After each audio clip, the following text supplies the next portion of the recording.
नमस्कार फ्रेंड। आज मैं बात करने वाला हूं आरआरबी एनटीपीसी के आंसर की के बारे में। कुछ देर पहले ही आरआरबी ने अपना आंसर की जारी किया, जिसमें लोगों का बहुत ही बुरा हाल है। अगर मैं बात करूं तो इसका मुख्य कारण क्या है कि क्वेश्चन है वह आरआरबी ने बहुत ही घुमाकर पूछा। जिन्होंने 90 अटेंड किया था उनका भी यह हाल है कि वह 60-62 में आकर के लटक गए हैं, और जिन्होंने 70 अटेम्प्ट भी किया था उनका भी लगभग यही है। तो जो 90 अटेम्प्ट कर करके कह रहे थे कि मेरा बहुत अच्छा स्कोर आएगा, उनका भी अच्छा स्कोर नहीं आया। तो बहुत से लोगों का जो स्कोर है वह 60 नंबर पे 50 नंबर पे आकर अटक गया है। तो उनके मन में यह लग रहा होगा कि मेरा रिजल्ट होगा या नहीं होगा, हमें CBT 2 की तैयारी करना चाहिए या नहीं करना चाहिए, और क्यों नंबर कम आया और क्या चीज़ें होने वाली है कंप्लीट मैं आप लोग को वीडियो में बताऊंगा। तो अगर आप भी तनाव में हैं कि मेरा नंबर कम आया है और लोगों का नंबर अच्छा आ गया है और मुझे CBT 2 की तैयारी करना चाहिए या नहीं करना चाहिए, तो एक बार आप वीडियो को पूरा ज़रूर देखिएगा, क्योंकि मैं इस वीडियो को रात कर 12 बजे बना रहा हूं। तो इसका ज़रूर कोई कारण होगा फ्रेंड। तो एक बार आप इस वीडियो को ज़रूर देखिएगा और लोगों के साथ ज़रूर शेयर कीजिएगा। जिनका भी स्कोर कम आ रहा है अपने ग्रुप में, दोस्तों के साथ है, सारे लोग के साथ शेयर कर दीजिएगा, क्योंकि इस बार जो आरआरबी एनटीपीसी है उसका इस प्रकार से आंसर किया आया है और इस प्रकार से आंसर में फेरबदल किया गया है कि सभी लोगों का स्कोर है वह डाउन हुआ है। तो चलिए हम बात कर लेते हैं फ्रेंड कि आखिर नंबर क्यों कम आए। तो नंबर कम आने का जो मुख्य रीज़न था फ्रेंड, वह तो पहले यह था कि क्वेश्चन को थोड़ा घुमा दिया गया था। जैसे मैं आप लोगों से बात करूं तो मैंने कुछ शिफ्ट के पेपर देखे, तो उसमें क्या था कि प्रश्न जो मुझे लग रहे थे कि सिंपल ही था, प्रश्न में कोई बहुत टफ नहीं था। प्रश्न बिल्कुल सिंपल था, बस उसमें थोड़ा सा चेंजिंग कर दिया था। तो उससे क्या हुआ कि लोगों का निगेटिव की ओर वह बढ़ गए। उनको लग रहा था कि क्वेश्चन है मेरा सही हो सकता है, लेकिन उनका सही ना होकर के वह प्रश्न गलत हो गया, क्योंकि वह उस क्वेश्चन को जान भी रहे हैं और उसको वह छोड़ भी नहीं सकते हैं, और उनको उसको अटेम्प्ट करना भी जरूरी है। तो ऐसे कंडीशन में उस क्वेश्चन का गलत होने की संभावना बढ़ गई। और ऐसे भी बहुत सारे प्रश्न थे, 8 से 10 प्रश्न इस प्रकार से थे जिनको आरआरबी ने घुमा घुमा कर आंसर दिया था। दूसरा बात तो जो हो गया वह हो गया ऑप्शन से आरआरबी खेल गया। ऑप्शन इस प्रकार से सेट किया फ्रेंड कि ऑप्शन नंबर ए और option number B, option number C और ऑप्शन नंबर डी। अगर कोई बंदा ए को सबसे पहले एक नज़र में अगर देखता है और वह अगर बी को अच्छे से नहीं देखता, सी को नहीं अच्छे से देखता, डी को अच्छे से नहीं देखता है, तो ए ऑप्शन को इस प्रकार से सेट किया गया था कि लगभग 90% उसमें करेक्शन था, यानी क्वेश्चन के अनुसार वो 90% सही था, 10% के कारण वह गलत हो रहा था। और ऑप्शन नंबर डी था वह 10% के साथ सही हो रहा था। तो जो ऑप्शन नंबर डी को नहीं देखते हुए ऑप्शन नंबर ए में ही अगर सही वह कर दिए हैं, तो ऐसे कर करके भी 5-6 प्रश्न लोगों का गलत हो गया। तो इससे भी काफ़ी निगेटिव मार्किंग हुए हैं, और मैं तो कहूँगा कि लोगों के 20-15 इस प्रकार से निगेटिव मार्किंग सभी के हुए हैं, इसलिए आपको तनाव नहीं लेना है। दूसरा यह हुआ कि रीजनिंग प्रत्येक लोगों का लगभग सही जाता है, लेकिन इस बार रीजनिंग में भी बहुत लोगों का गलत हुआ था, रीजनिंग घुमाया हुआ था इस बार का। तो इसमें आप लोगों का निगेटिव मार्किंग बढ़ा है, तो इसके लेकर के भी नंबर कम देखने को मिले हैं। दूसरा जो और सबसे इम्पोर्टेंट जो चीज़ था वह यह था कि प्रश्न देखने में हल्के थे, लेकिन हल्के प्रश्न नहीं थे। मैंने आप लोग को मैं बताऊं तो प्रश्न मैं खुद 4-5 सेट देखकर मैं रात के 12 बजे यह वीडियो बना रहा हूं।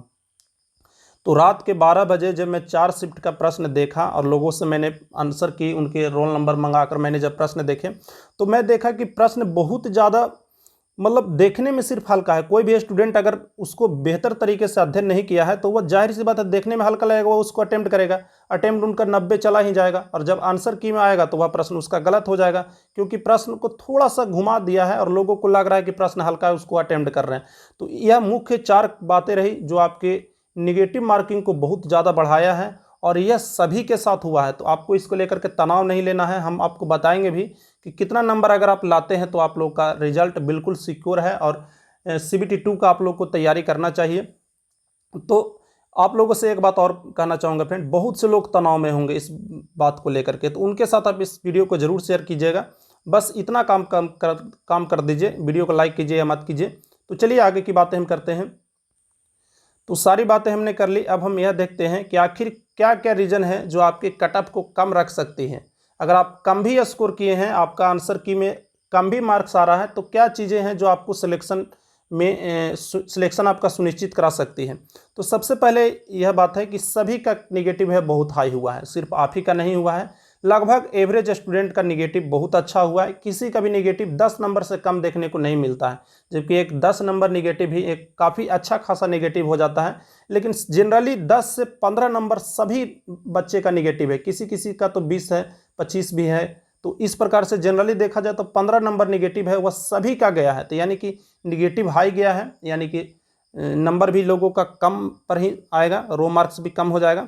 दूसरी जो बात है वह है कि कंपटीशन काफ़ी कम है। आपको पता होगा कि आरआरबी एनटीपीसी 20 गुना रिजल्ट देगी, तो 20 गुना रिजल्ट जब दे रही है तो यहाँ पर जो कंपटीशन है वह 7 कंपटीशन है, यानी कि एक सीट के लिए सिर्फ और सिर्फ 7 स्टूडेंट कंपटीशन कर रहे हैं, जिसमें बहुत से ऐसे स्टूडेंट होंगे, 2-3 ऐसे स्टूडेंट होंगे जो सिर्फ एग्ज़ाम में पार्टिसिपेट करने गए होंगे, वह 30 नंबर भी नहीं ला पाए होंगे। कितने ऐसे स्टूडेंट होंगे, 1-2 ऐसे स्टूडेंट भी होंगे जो 10 नंबर भी नहीं ला पाए होंगे, सिर्फ वह एग्ज़ाम को देखने जाते हैं कि आखिर रेलवे का एग्ज़ाम कैसा होता है। तो यह भी चीज़ें हैं जो आपके कंपटीशन को कम कर देगी। और क्या है कि आपको मैंने बताया कि जस्ट एक पोस्ट पर मात्र 7 ही स्टूडेंट है, और कई कई ऐसे बोर्ड हैं जहाँ पर मात्र 3 से 4 स्टूडेंट है एक पोस्ट पे, तो काफ़ी कम कंपटीशन है। दूसरा जो बात है फ्रेंड कि अभी आप लोग का मार्क्स बढ़ेगा, बिल्कुल अभी आप लोग का मार्क्स बढ़ेगा, क्योंकि प्रत्येक आंसर की में कुछ न कुछ एरर होता है।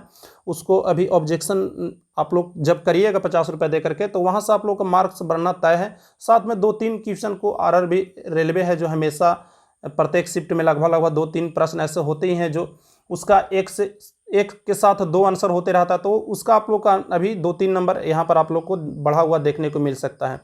तो चलिए फ्रेंड आगे हम बात करते हैं। तो मैंने अपने यूट्यूब चैनल पे एक पोल डाला था।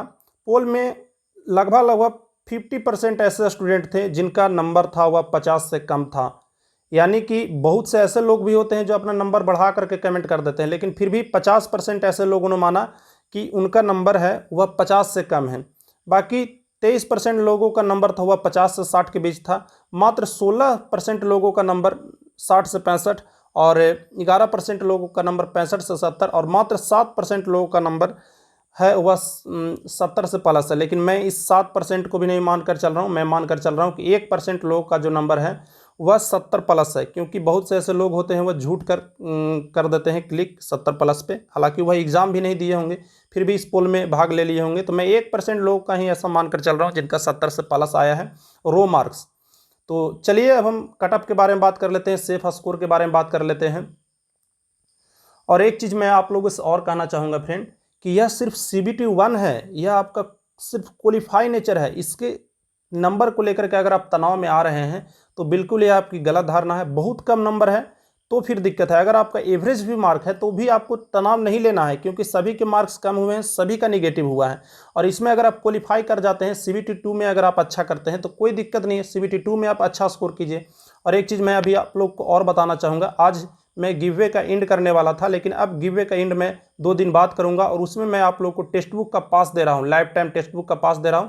तो एक बार आप जाकर के गिववे को जरूर ज्वाइन कीजिए, क्योंकि प्रैक्टिस ही ना करना जो है वही आप लोग का मार्क्स को कम करता है। बहुत से लोग टेस्ट का प्रैक्टिस नहीं किए थे तो अच्छा जानते भर में वह कम स्कोर कर पाए।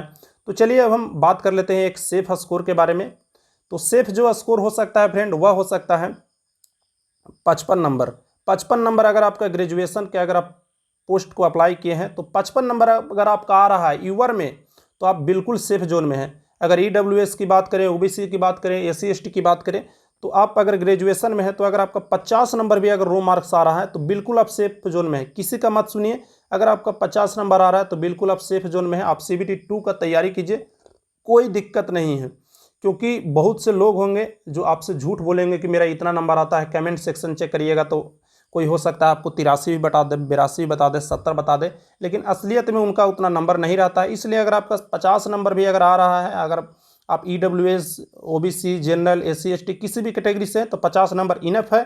CBT 2 का तैयारी कीजिए, पॉजिटिव माइंड रखिए और CBT 2 का तैयारी कीजिए। CBT 2 में अच्छा करने का कोशिश कीजिए। अगर आपका CBT 1 खराब हो गया है तो आगे अच्छा करने की कोशिश कीजिए। अगर आप पे इंटर लेवल के पोस्ट से अगर भरे हैं, आपका अगर केवल और केवल इंटर है, तो अगर आपका 55 नंबर केवल और केवल है, 55 नंबर मैं बात कर रहा हूँ, 55 नंबर अगर आपका किसी भी बोर्ड में है यूवर से, तो आप CBT 2 की तैयारी कीजिए, कोई दिक्कत नहीं है। पॉजिटिव माइंड रखिए फ्रेंड, इस बार खराब हुआ है, अगले बार उसको बेहतर करना है। तो तनाव बिल्कुल मत लीजिए। बहुत से लोग हैं होंगे जो वीडियो मैं इसीलिए बनाया हूँ क्योंकि बहुत से लोग होंगे वो तनाव में होंगे, तो तनाव बिल्कुल मत लेना है। वीडियो कैसा लगा आप हमें ज़रूर बताइएगा। और CBT 2 का आप तैयारी करने के लिए कहीं पर से भी मॉक टेस्ट जरूर दीजिए, चाहे आप ऑनलाइन दीजिए या ऑफलाइन दीजिए। मैं तो कहूँगा कि आप ऑनलाइन ही दीजिए। और टेक्स्ट बुक का काफ़ी अच्छा टेस्ट आता है, सस्ता भी होता है। गिवे में मैं कर रहा हूँ, जो गिवे नहीं जीत पाएंगे वह टेक्स्ट बुक का बाय कर लीजिए, बेहतर रहता है टेस्ट। तो आज के बस इतना ही। वीडियो पसंद आया तो जरूर एक लाइक कीजिएगा। चैनल को सब्सक्राइब करके इसी प्रकार की जानकारी के लिए आप हमारे साथ जुड़ सकते हैं। थैंक यू, टेक केयर, धन्यवाद।